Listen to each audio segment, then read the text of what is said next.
diretamente da JPR 2023. Eu sou a Mayara Nascimento e hoje eu trouxe um tema bem interessante para vocês, percepções do usuário.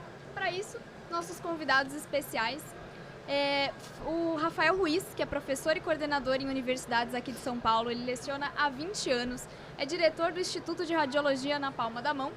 Temos também o Ian Fonseca, que é engenheiro biomédico, especialista de produto focado em inovação e soluções para radiologia aqui da Cônica Minolta. E também com a gente aqui a Dani Heleno, que é responsável pelo marketing no Brasil e atua aqui na Cônica Minolta desde 2020. Bem-vindos, pessoal! Obrigada, Mayara, pela apresentação. E é uma honra recebê-lo aqui no segundo dia de jornada. A gente veio trilhando aí desde o primeiro dia, um pouquinho de educação, levando conteúdo para os nossos clientes e para todos que nos acompanham na mídia social.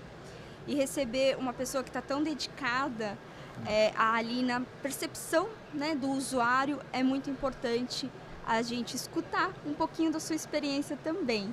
Então, eu queria abrir o podcast falando um pouquinho dessa importância da educação do usuário da tecnologia. Porque muitas vezes a gente se dedica na inovação, em trazer uma tecnologia disruptiva, né? A gente fala tanto de IA, de digitalização, cloud, de IoT, e a execução do usuário é fundamental para que essa tecnologia realmente chegue ao paciente, um resultado de diagnóstico. Conta pra gente como é que está essa jornada da educação do usuário, a percepção. Bom, olá pessoal, muito obrigado pelo convite, é uma enorme satisfação poder participar de um momento como este e realmente trazer esta visão do usuário.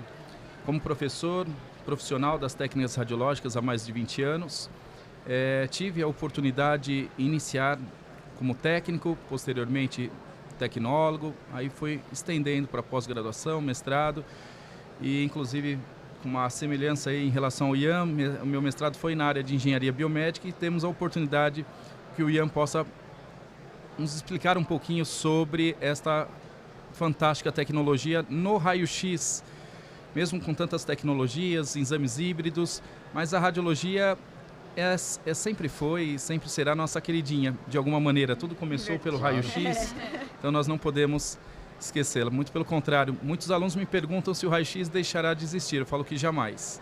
Uma modalidade, a importância primária, então uma modalidade complementa a outra, cada uma com a sua especificidade. E ontem tive a oportunidade de dar uma palestra, desci, realmente me encantei pelo aparelho portátil de vocês, tirei uma foto e para minha surpresa mais 5.000 curtidas, 1.000 compartilhamentos, mostrando uma radiografia dinâmica que o Ian pode nos falar um pouquinho mais da técnica envolvida como engenheiro responsável, está engajado, né, nesta tecnologia. E eu comentei um pouquinho antes que no passado nós não gostávamos de contratar profissionais mulheres nos plantões noturnos por conta da rotina de leito em UTI, porque para uma mulher carregar aquele aparelho pesado, transitar, de repente tem alguma rampa, enfim, era um desafio. Era um desafio, né, da infraestrutura. Então olhar um equipamento como este me dá vontade de voltar a realizar raio-x no leito. E isso foi um comentário muito interessante nas redes sociais do Instituto de Radiologia na Palma da Mão, em que o pessoal, estou precisando de um desse aqui. Eu falei, então é na Cônica que vocês encontrarão, venham fazer essa visita. E aproveitando essa oportunidade, gostaria de pedir para o Ian falar um pouquinho sobre essa tecnologia e como nós chegamos nessa imagem dinâmica, Ian, do raio-x de tórax no equipamento como aquele tão fantástico. Obrigado. Legal. Bom, obrigado, Rafael, pela apresentação. Um pouco da construção do histórico, né? A gente precisa construir uma história para chegar onde chegamos. Então, a radiologia ela veio avançando, a gente entende, a gente migra de um processo da leitura de cassetes CRs, isso aí, num passado não tão distante. A gente mexe em produtividade quando a gente entra em detectores digitais, só que a partir da entrada do detector digital, a gente tem a mesma produtividade aplicada, né, a essa solução. Como que a gente se posiciona, o que acontece, o que muda quando a gente entra com a radiografia digital dinâmica, que depende de um detector para acontecer. tem a dependência de uma estrutura, que é o detector digital, para que isso aconteça. Não deve ser tratado como uma fluoroscopia, é totalmente diferente. Uma fluoroscopia, ela depende de detectores dinâmicos. Nós trazemos uma parte do conceito do detector dinâmico, que é o take de várias imagens num espaço de tempo e a consolidação, a construção daquela imagem para que a gente tenha uma imagem feita em leito que se movimenta. Então, é respeitado o rigor normativo, né, para a aplicação da radiografia, e a gente reconstrói essa imagem numa movimentação. Por quê? O olho clínico, ele é mais sensível ao movimento do que o estático. Então, a identificação de divergências, de anomalias, de estruturas modificadas, ela fica mais visível, mais fácil de ser identificada quando a gente tem cine, né, ou movimentos relacionados à imagem. E em média, quanto tempo esta exposição para obter uma imagem como esta que nós estamos vendo? Bom, a definição da exposição, ela parte do técnico, tá? A gente não pode propor isso. O equipamento ele vai tomar de 6 a 15 FPS. Os FPS são as imagens por segundo. Então, o equipamento, pela legislação, ele vai disparar raio-x até 5 segundos. Certo. Porque, reforçando, é uma radiografia. Tá? A fluoroscopia não tem limite de tempo. A radiografia, sim. Então, a gente tem uma radiografia que se limita a 5 segundos e, dentro desse tempo, a técnica adequada que o usuário propor, o equipamento vai reconstruir. Então, claro que o ajuste, o tato do usuário é muito importante para que a gente tenha a imagem com a qualidade adequada. Então, eu preciso fazer uma inspiração e uma expiração total do paciente. Vamos preservar aquela janela de tempo, selecionar o FPS do detector e fazer essa reconstrução, essa varredura. Então, assim que a gente consegue uma colaboração, né? Um usuário operando, a máquina sugerindo e se adequando àquela necessidade. Perfeito, fantástico. Eu fico muito feliz em poder ter esta explicação e passar, né, um pouquinho desta tecnologia aos usuários. E vocês que querem realmente conhecer este equipamento de perto, venham até a JPR, venham aqui no stand da Cônica, certamente ficarão encantados, assim como eu estou. E me passa um filme, desde quando eu comecei, e olhem que em 2011 eu dava um plantão de 24 horas na tomografia, porém à meia-noite nós subíamos para fazer leito e éramos em 15, éramos 15 leitos para 2 colegas. O hospital passou por uma reforma e eles entregaram 60 leitos de UTI. E era um desafio durante a noite. 2 meses depois eu pedi as contas porque eu não aguentava fazer leito empurrando aquela uma jornada bem pesada. Então olhar um aparelho como esse realmente falando, nossa, estão no paraíso. Estão no paraíso. É importante a gente falar sobre ergonomia. Ergonomia, também, exatamente, né? Por isso. Porque não é só o software, a reconstrução. Não é só a detecção. Não é só a detecção. Exatamente, é aquilo que no fluxo de trabalho.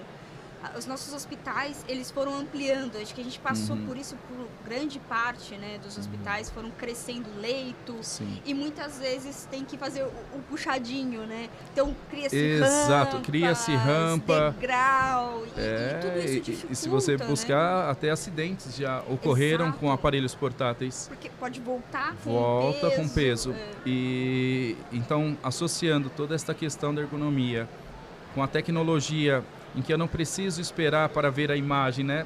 Porque quantas vezes terminávamos uma UTI inteira com 15 pacientes, na hora de revelar, olha, a técnica não estava adequada, os químicos estavam também já saturados, ou seja, vamos ter que repetir. Então, só de pensar numa tecnologia como esta, para quem está chegando, está em um outro universo completamente melhor. A disponibilização da imagem no beira-leito, ela permite ações mais rápidas, um conforto maior ao operador, porque o parâmetro, né, ou a base de comparação que a gente não mencionou, vamos colocar um equipamento de raio-x para operar com os cassetes de CR, por exemplo, eles têm a capacidade de transferir de 8 a 10 cassetes de CR. Sim. Num deslocamento. Sim. Se a gente colocar 2 exposições por paciente, você faz 5 pacientes por vez, 5 pacientes por vez, retorna a leitura de CR, descarrega aquelas imagens, revisa elas e volta ao leito. Isso. Se nós tivermos 60 leitos, são 12 vezes esse processo. São 12 vezes esse processo, exato. E o risco também de perder a informação do paciente, trocar Trocar o exame, cassete. não é? Muito. Então existe a segurança atrelada também. Com o equipamento digital, o seu exame não se perde, a segurança está preservada e a imagem está disponível ali em tempo real. Em quanto tempo a imagem ela fica disponível após o disparo? 7 segundos. 7 segundos. Muito rápido. E tem até uma dúvida interessante aqui dos internautas falando sobre a dose. E é um cuidado que a Cônica Minolta tem, que é justamente esse cuidado com o paciente, né? De uma dose reduzida. Pode contar um pouco pra gente sobre isso? Bom, como a gente havia mencionado, os detectores que acompanham a solução são detectores que foram, assim, avançaram até onde a tecnologia pôde chegar. Então a gente migra de uma eficiência de detecção com determinada limitação, a limitação da tecnologia para a época, por uma eficiência de detecção de 72%. Então, pense bem, eu emito radiação no tubo de raio-x, isso passa pela estrutura que vai sofrer incidência e 72% daquela energia se forma em imagem. A dose, ela tem uma correlação direta com qual é a técnica utilizada. Então a gente não consegue mensurar. Cada exposição vai ter a sua dosagem. Mas, por exemplo, uma aplicação como essa que a gente está vendo, é uma aplicação que usa uma quantidade de dose infinitamente inferior à de um tomógrafo. Só que aí de tórax para tórax. A gente não tem uma linearidade de doses, mas as doses são muito enxutas e o que contribui com isso é a eficiência do detector ter subido. Então a gente tem o detector mais eficiente, um equipamento com uma linearidade maior. Então a conjuntura permite que, em linhas gerais, a gente tenha aí, em comparação com o CR, uma queda de quase 50% de dosagem do paciente, ou mais até. Aí, sem contar que a radiologia convencional, a chance de repetir, expor novamente. Exatamente. Então já começa por essa questão em relação à dose. Você expõe, a imagem fica latente, não tem visualização. Você precisa expor vai ter que expor novamente. Exato. Então isso é um outro ponto que deve ser ressaltado. Bom, estou muito feliz, acho que satisfeito com todas essas respostas. Nosso queridinho que está aqui fora na apresentação, aparelho portátil da Cônica, que fez tanto sucesso. Eu só tenho a agradecer a todos vocês pela oportunidade. Espero que muitos colegas que estão atuando hoje tenham a oportunidade de operar um equipamento como este. Mas compartilha com a gente, Rafael, do manuseio do equipamento.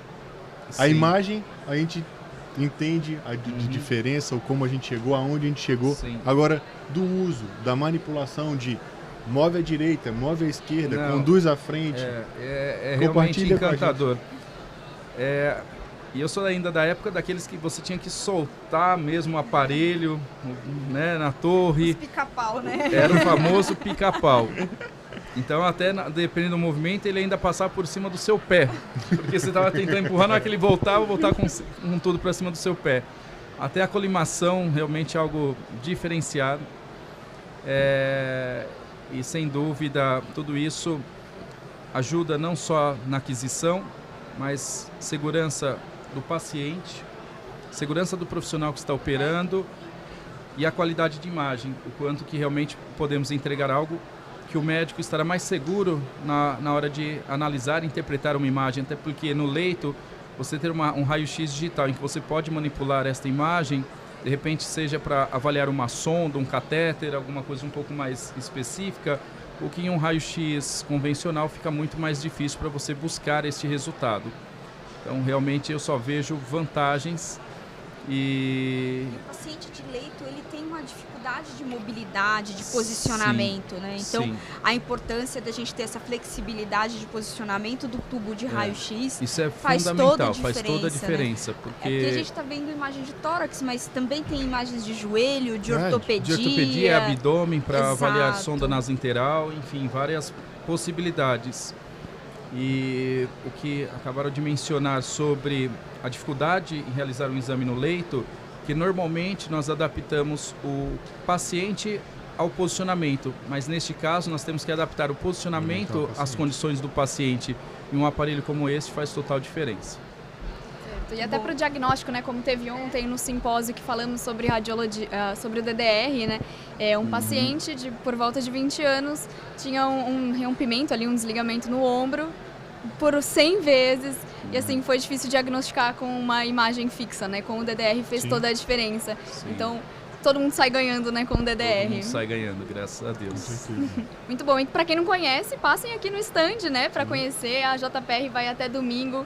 Estamos no stand 95 e esperamos por vocês, né? E só pra gente finalizar, por favor, como é que a gente te encontra nas mídias sociais? Ó, está como Radiologia na Palma da Mão. Desde 2014 que eu desenvolvo um trabalho nas redes sociais. Começamos mais no Facebook, na época, Legal. que era o boom. Chegamos a 100 mil participantes, enfim. E depois nós migramos para o Instagram, no YouTube.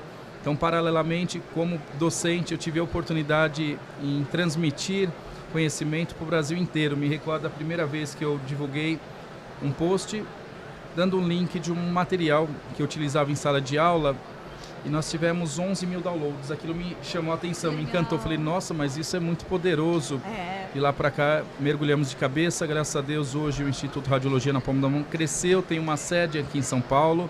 Temos 8 campos de estágio e 30 mil alunos online dentro de nossas plataformas. E o curso queridinho é o curso de raio-x. Com certeza. Então, por isso que eu me interesso muito pelo aparelho. A gente sempre documenta todos os anos esta tecnologia incrível que é apresentada na JPR, mas o raio-x eu sempre faço questão de buscar, porque ele encanta e ainda vendo esta inovação em uma modalidade que iniciou no século passado e você vê toda a tecnologia envolvida, ou seja, se alguém questiona se o raio-x deixará de existir, é só olhar um aparelho desse que certamente vai compreender que ele nunca deixará de existir, só vai agregar e somar dentro do diagnóstico e muitas patologias que são bem avaliadas e na maioria das vezes o médico pode ter uma segurança em dar um direcionamento através do raio-x. Eu costumo falar que um raio-x bem feito, ele salva a vida. E como a gente sempre reforça, né, Dani, Raio-X é Cônica Minolta, uma empresa aí de 150 anos de história e tradição, né? Legal. Bem lembrado, Mai. Bem lembrado. Aqui a gente também fala bastante sobre imagens que salvam vidas e pessoas que cuidam de pessoas. Nós só temos a agradecer esse trabalho que você tem feito. Falando um pouquinho do raio-x, a gente sabe que muitas vezes o raio-x pode ser um custo dentro de uma instituição, mas nós estamos tentando desmistificar isso e mostrar o quanto a imagem primária é importante.